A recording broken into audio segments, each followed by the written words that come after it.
Well, I'll tell you who's not disengaged, and that is Representative Scott Cepicky. It seems like off-season for the General Assembly, but there's some work being done, and there are some questions about the new school year, and we thought we'd go to our education expert, and that would be Representative Scott Cepicky, who joins us in the studio. Hello, Scott. Good afternoon, everybody.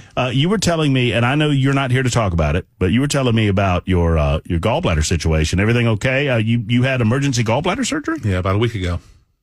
Dude, you got to be careful. So can we talk about this just for a minute as a word of caution to the listening audience? Sure.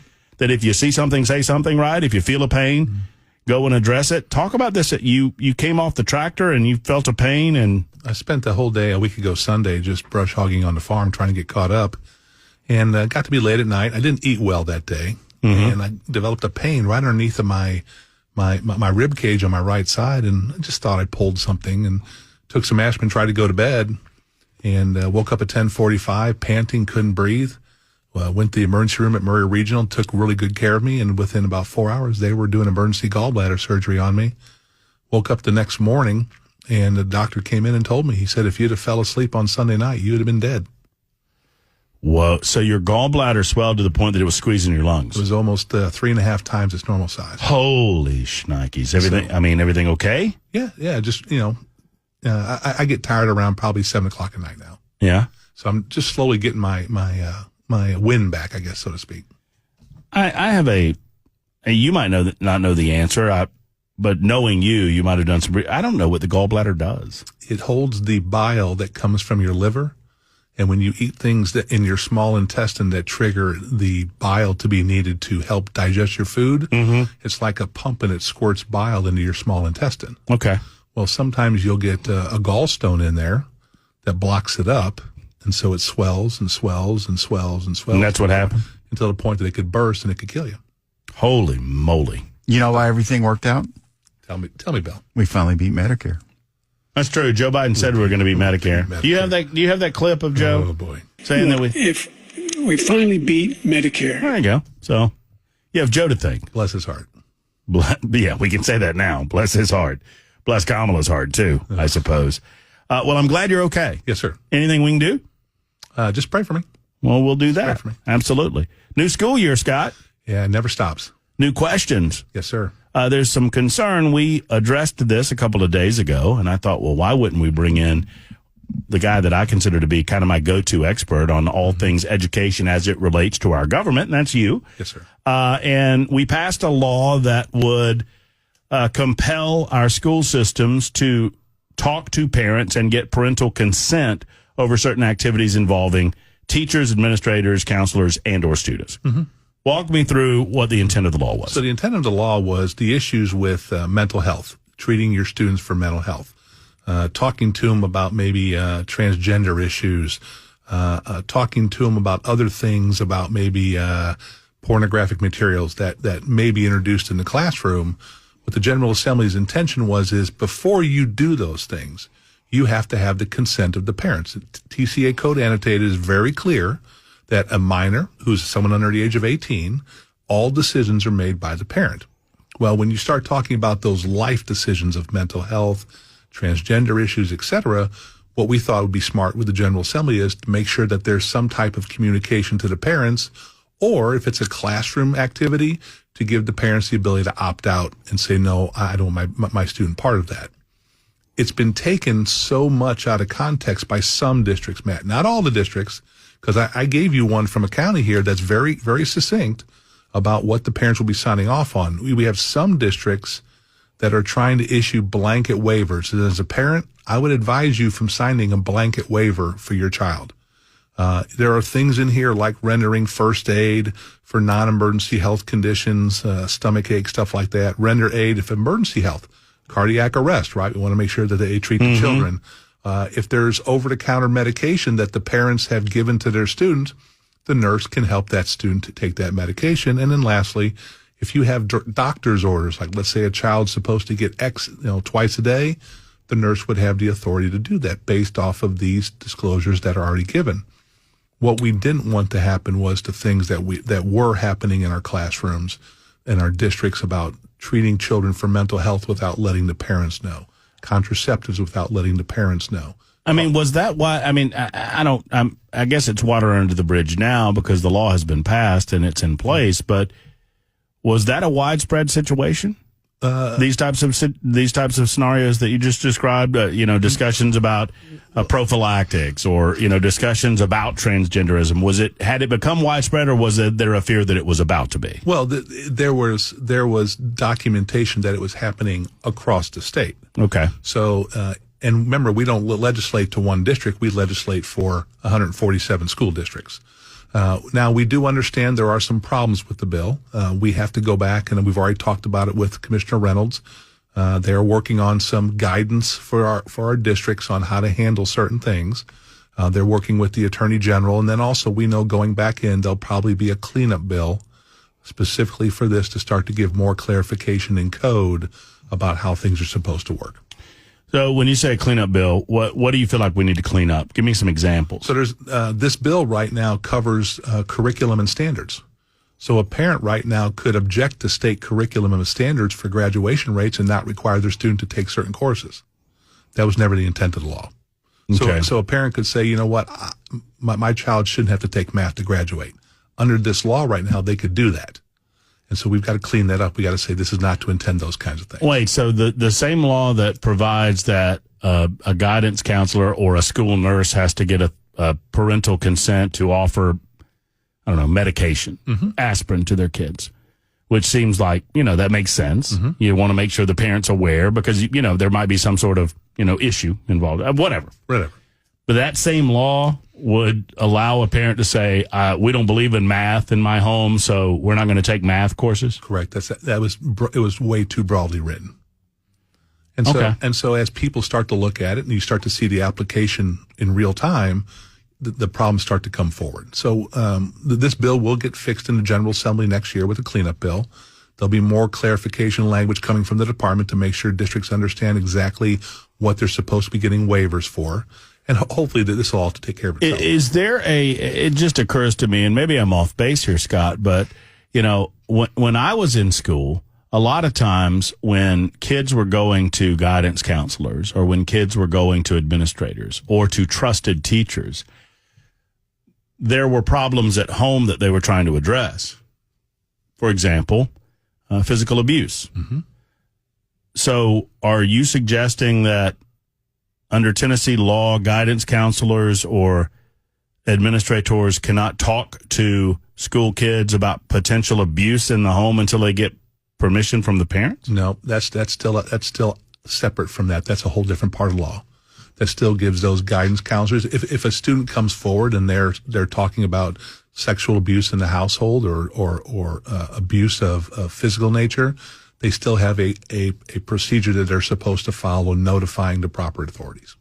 So, and I'm just trying to understand this. So if I don't, as a parent, I don't give consent for my child to talk about their mental health to a professional at school, but then they can still talk to my kid about their mental health if it has anything to do with how I'm disciplining them at home? Sort of. It's which one is passive and which one is brought forward.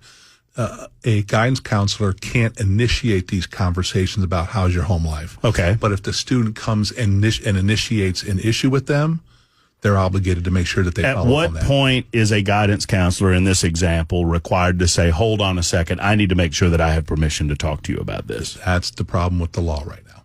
We have to fix that and clarify that. And that's very difficult because everything's on a case-by-case basis. So the complaint that you make might rise to a different occasion than the complaint I make as a student. And so that's where we've got to have the ability to have some latitude for these school counselors to understand, hey, this is something I should fall back on the parents on and let them know, hey, this was said to me, or hey, this is something I need to contact authorities. So when we first started talking about this, I want to clarify in my head. You said that you don't think that parents should sign blanket waivers, or you do? I wouldn't do that. But isn't this a blanket waiver? But it's specific. that's got delineated items. Okay, so you gave me, when you came in, you gave me an example of the type of waiver that we're talking about. Yes. And I'm just going to read it to the audience. Sure. It says, consent to treat, pursuant to the Family Rights and Responsibilities Act and Tennessee Code annotated 63-1-173C1. I am the parent/guardian of blank, date of birth blank, and I hereby, and then it says check 1, give or withhold the nursing staff of blank county schools permission to care for my child as follows: to render aid and to treat any non-emergency health condition such as stomach ache, headache, vomiting, cuts, abrasions, nosebleed, etc. To render aid and to treat any emergency health condition such as allergic reaction, serious wounds, or injuries. To disperse over-the-counter medication as may be required to treat the child.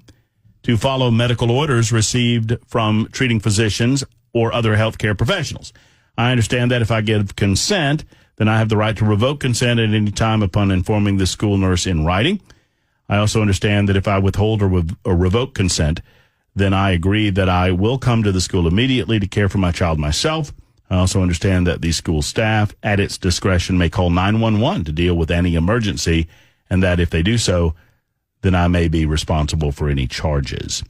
And then name of the parent guardian and date. So I thought, and maybe I'm wrong here, but I didn't think that this law dealt with emergency situations. Explain that to me. So that's the gray area in the bill that we're trying to clean up. Is it kind of blends both non-emergency and emergency together. And so what some districts are doing is they're issuing just blanket waivers that they can treat your child however they deem necessary in all circumstances, dealing with all issues. Mm-hmm. That is something that I would not sign as a parent unless you just want to give up all your control of your child. Mm-hmm. What this county is doing is they're saying, okay, in regards to care for your child, in regards to first aid, here's what we're saying that we need you to sign off on for us to do. Everything in there is, if you think about it, Matt, it's mostly common sense things. Your child gets hurt, we're gonna help your child. If there's something that is an emergency, we're gonna call 911. So in the law, the way it was written, it gives broad stroking authorities to not only parents, but also if you sign a waiver, it gives broad authority to the school systems too. So it feels to me like certain counties have taken it upon themselves to be proactive and to figure out how to best handle this for the benefit of the children and the parents. Mm-hmm. And then there are certain counties that are treating this like it's the most confusing and horrible thing ever. I mean, and I understand that county by county, you have different response. Mm-hmm. And I would suggest that in the more rural counties where there's a less of a student population, that perhaps this is less of an issue. But it feels like in Davidson County, it's more of an issue. And I'm just using them as an example. It's a more populated county, and the Metro Nashville school system is kind of throwing its hand up and going, we don't know what to do with all of this. What would be your response to them? We were working very quickly with the Department of Education to get some guidance from the Attorney General based off the law. And then there'll be guidance come from the Department of Education on how to handle this. And then, like I said, look for next January, there'll be legislation filed to clean this up and make it crystal clear to everybody. Are you pleased with the general purpose of the law? I mean, I understand that we have to have cleanup, but are you still determined that the point of the law is necessary in order to prevent cutting the parents out from some of these discussions with school personnel? Yes, well, 100%. I think it's still fine. I think the intent of the bill, and one of the things that we deal with as legislators, if there is confusion in the language, they always go back and look at the testimony and the legislative intent of the bill. Mm-hmm. And it was said over and over and over, the legislative intent of the bill is to prevent schools from just doing blanket mental illness, health on the children, to talk about sexual issues with the children, initiating those without parental consent. A lot of reaction to this on the super text line. I want to get to that in just a moment with Representative Scott Cepicky, who's with us in studio. So this bill that was passed, mm-hmm. I mean, is it fair to say, and I'm not asking you to speak for the bill's sponsors, and I understand that we're talking about unintended consequences and having to clean up some of those unintended consequences, but is it fair to say that the bill was designed to address some of the issues that we have been discussing, not just transgender issues, but generally speaking, mental health issues. Yeah, the whole intent of the bill was to get parents involved in things that are happening during the school day with their children. That was the whole intent of the bill. And allow parents the ability to say, no, I want to be informed, or no, I'm okay to go ahead and treat my child. And so some districts have taken that carte blanche, and they're issuing these districts with, or these parents with blanket waivers that they can basically do or treat or say or help your child in any way they deem that they want to. And the intent of the legislation was not for that to happen. A lot of reaction on the membersnutrition.com super text line. I want to get to some of that reaction and some of the questions being asked of you, Representative Scott Cepicky. But right now, Aaron is in Middle Tennessee, and he joins us on the show. He's got some involvement in having to deal with the realities of this legislation. Hello, Aaron. Good afternoon. Welcome to the show. How you guys doing? Good, sir. Okay, so I guess my question is we got really notification of this bill the second day we were in full session, and I'm at a high school, and we were basically even told that we couldn't even talk to the kids about schedule changes, academic advising, college, stuff like that. So even before we spoke to a kid about something as minute as their schedule change, we had to get parental consent. And we're in a very rural county, so in a very, very low income. So we're also dealing with a lot of kids who have really bad home lives. I mean, like over 60% of our student body doesn't even live with either biological parent.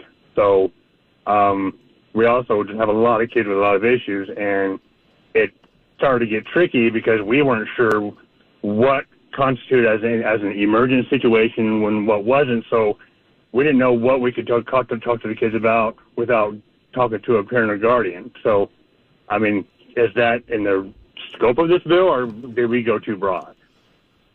Well, I would probably tell you, first of all, the first problem I heard from you is you were finding out about this bill that was passed 3.5 months ago. That'd be the first problem I would say with the district you're in, is they notified you at the nth hour when kids are showing up for school. That should have already been worked out ahead of time with the guidance counselors in the state of Tennessee. The other thing is, the things you do as a guidance counselor are tricky in this bill, and that's why we've got to do a cleanup, and that's why the department is working so quickly with the AG to get guidance down to the districts on, okay, hold on, here's what you can do, here's what you can't do, so that you don't run afoul of this law until we can get back in session and get this thing fixed in January. I guess the thing I would just tell you is, on certain things, you're going to have to acquiesce to what your district is telling you, because they're the ones that are employing you. And then hopefully you can get the guidance from, or not you, your district can get the guidance from the department, and then we can give a little better clarification on how you should handle your job moving forward. But the first question I would ask is why you're finding out at the nth hour when we passed this 3.5 months ago. Yeah. So there you go. Aaron, thank you for the call. Thank you for the concerns. I feel a little behind the 8 ball here, because I don't. How was it before this law was passed? I mean, so before this legislation last year, if my kid gets a cut on their hand and goes to the school nurse or whatever, they take care of the cut, right? Mm-hmm. If my kid has a headache, do they have to call me and ask me if I can have medication? I mean, do school systems give out medication? That's kind of tricky right there. Most of the districts, from my understanding, is they would give you, like we read to your listeners, one of those waivers for medical treatment, right? Basic medical treatment. They get a headache, they can give them aspirin. They know all their allergies, et cetera, et cetera. What the problem we have is there were some districts out there that were dealing in mental health issues with children and giving them advice and telling them who to go see and things like that. Why didn't we just pass a bill saying you can't do that? That's what we tried to do. But instead we did this blanket thing. Because attorneys are looking at this as its bigger scope. And so we have 147 different school districts, and every one of those school districts has an attorney, and every attorney is interpreting this differently. That's why we have to get the AG involved and ask for his guidance to give guidance to the districts so that they have some cover. 4289 writes in and says, our school principal said that we had to sign the waiver or they could not. Did I read this? I think I'd read this to you offline. Provide any aid to my child, even as little as a Band-Aid. If they needed a Band-Aid, we would need to come to the school and put it on unless we signed the waiver. Is that fair? Well, like I said, the waiver that you have in front of you, that would cover it. That's pretty benign waiver right there. Treat my child if they have an emergency or they need a cut, right? The question that we would need to ask that caller is, what else was in the waiver? What if it was more than this? What if it was a waiver to just blanketly treat your child for anything that we deem necessary? Well, I wouldn't sign that. I mean, this is pretty blanket too. I mean, but it really deals with more health. I mean, physical health as opposed to a mental or emotional health. Right, you've got a cut, you've got a hurt, you got a bruise. We're going to treat you. Children that are diabetics, right? This would allow them to give the insulin injections to those children. So I want to shift our attention in the few moments that we have. So you feel like this will get cleaned up? Yes. With legislation and guidance from the department. And in some school districts, this doesn't seem to be the issue that it is in other school districts. That's Do you correct. think some of these school districts are making it a broader issue because they don't like the idea of having more parental involvement? Yes. Is it fair to say that a place like Metro Nashville is one of those systems? We have our issues with Metro Nashville. Right, because they don't either. Someone supporting or defending Metro Nashville might say that they have more difficulty maintaining a relationship with the parents. Why? And that's not because of the parents, Scott. Why? Because the parents aren't parenting, Scott. I think you understand exactly what I'm saying. Why are you acting like you don't? I know. But I mean, why are we afraid to say that? Well, we're not. But so sometimes it's not the school system. I'm not here to defend Metro Nashville, but sometimes, I mean, if I can't get a hold of the parent to get their consent, what am I supposed to do? I got a kid bleeding. Well, how do you know the kid's registered for school? If I can't get a hold of the parent, what are the teachers supposed to do? So here's my question to you is, able to register a child for school, you got to have a parent, you have a guardian to do that. Right? They're there. Right? Why wouldn't you give them the waiver then? But you said blanket waivers are bad. Well, I know that. If they give you a blanket waiver, then that parent has to make a decision whether or not they're going to sign it or not. Well, what I'm saying is in some of these systems, the parents are absent. Okay. And sometimes good teachers are bound by things that you do in the General Assembly, preventing them from connecting with a child in a way that would benefit the child. It's not always a bad interaction. It's not always a teacher trying to interact with a child in a way that would push them to put on a dress when they're a boy, right? Sometimes the teacher's trying to do right by the child. And I saw it in my school setting where kids that came from nothing, the only thing they had were good teachers. Ms. Chisholm in the 6th grade in English or Ms. Mogish in the 8th grade, right? What about those teachers who are desperate to try to help the kids? And by this, the government is making more difficult. That's why we got to fix the bill. Well, I mean, that's fair. Now, talk to me about school choice. I mean, is this subject A in the legislative session in your opinion? I would be shocked if it wasn't House Bill 0001. It's going to be the first bill filed. Have you been surprised with the number of conservatives that have decided for their own reasons? And frankly, I think a lot of times it's through misinformation that they are against the idea of giving parents more choice in terms of an ability to move their kid from system to system. I think a lot of it is misunderstanding of the whole principle of school choice and how it operates. A lot of the misinformation is on bills that were never even run in the General Assembly. I hear Arizona, I hear Florida, I hear other states in the pitfalls of school choice. If you look at the language that we had in the House bill, it addressed all those concerns very concisely and made sure that we were protecting Tennessee. There is no defunding to public education. It doesn't happen the way we fund education in Tennessee. It's in arrears. So even if a kid doesn't show up on August 1st, that school district's still going to get the money at least until December for a child that doesn't exist in the school system anymore. Kids leave all the time for homeschool, private school, they move, and they still get that money continuing on. And so it's going to be a very interesting General Assembly coming up. I'm sure that Governor Lee, this is his flagship piece of legislation. Speaker Sexton was on board. Lieutenant Governor McNally was on board.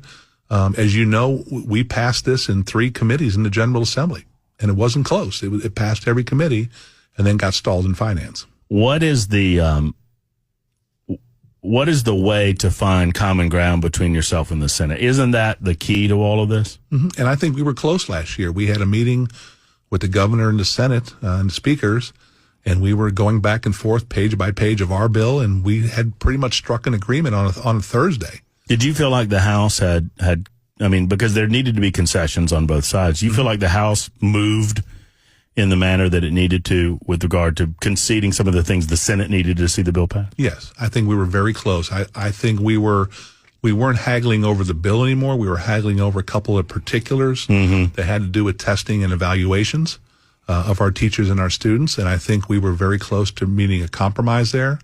I think you'll see something a little cleaner this year. What my gut feeling is, you'll see a school choice bill, and then you'll see a public school bill. Things we're going to do for public schools. And that would repair a lot of the objections. I mean, I would think, unless there are new objections, wouldn't that solve the objections from the Senate? Pretty much should. To split them? Yes, sir. And pass them independently?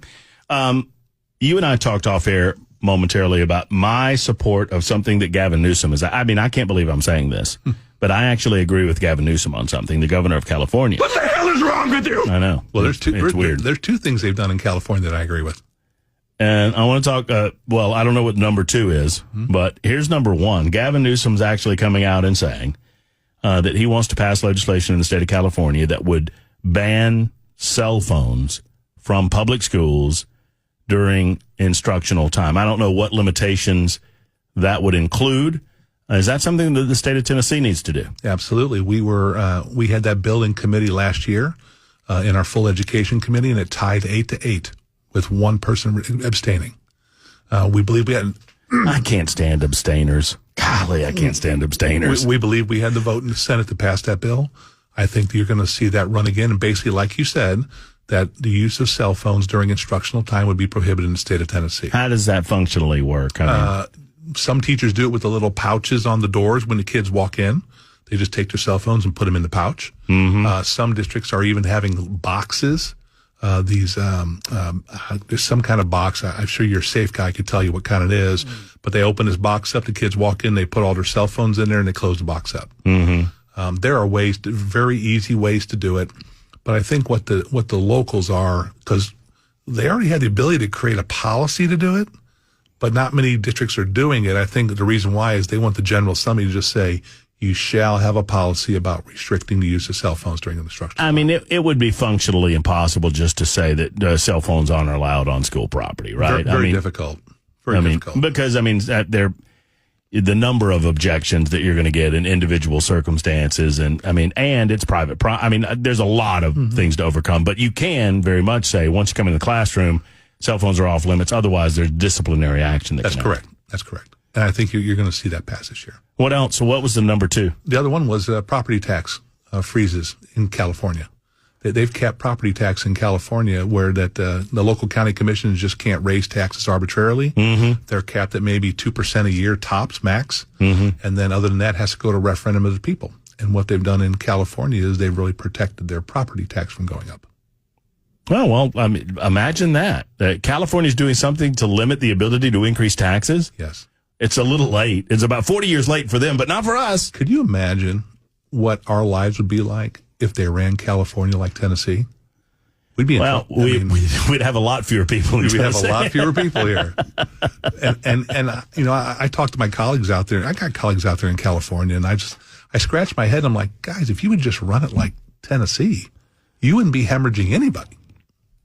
No, that's right. And I'm like, you got the beaches, you got the north, you got the south, you got the mountains. No, but simultaneous to doing something about cell phones or something about property taxes, Gavin Newsom's also signing legislation that, would literally prevent.